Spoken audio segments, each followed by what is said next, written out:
ఏదైతే 50% అంటే వాళ్ళు 50% ఇస్తే రాష్ట్రం 50% ఇవ్వాలనేది కూడా ఉంది.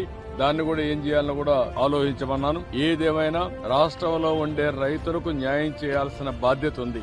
అందులో కూడా ఇప్పటికే కొంత మార్కెట్ కు వచ్చింది, కొంతమంది నష్టపోయారు, ఇంకా కొంత మార్కెట్లకు వస్తా ఉంది. దీనిపైన ఎక్స్పోర్ట్స్ ఎందుకు తగ్గాయి, ఎక్స్పోర్ట్స్ ఏ విధంగా స్టెబిలైజ్ చేయగలుగుతాం, రేపు ఇక్కడుండే కామర్స్ డిపార్ట్మెంట్ ని అదే మరి అగ్రికల్చర్ డిపార్ట్మెంట్ మినిస్ట్రీస్ అన్ని కూర్చొని మాట్లాడి ఈ యొక్క ఎక్స్పోర్ట్స్ ను కూడా ఎట్లా ప్రమోట్ చేయాలని కూడా వర్కౌట్ చేస్తామని చెప్పి హామీ ఇచ్చారు. అల్టిమేట్ గా ఒక హోలిస్టిక్ అప్రోచ్ 25% నుంచి ఇంకా పెంచడం, ఇంకో పక్కన ఏదైతే రేట్ ఉందో కల్టివేషన్ కాస్ట్ ఆఫ్ కల్టివేషన్ ఉందో దాన్ని రియలిస్టిక్ గా తీసుకొని చేయడం, మూడోది ఎక్స్పోర్ట్స్ ను కూడా ప్రమోట్ చేయడం.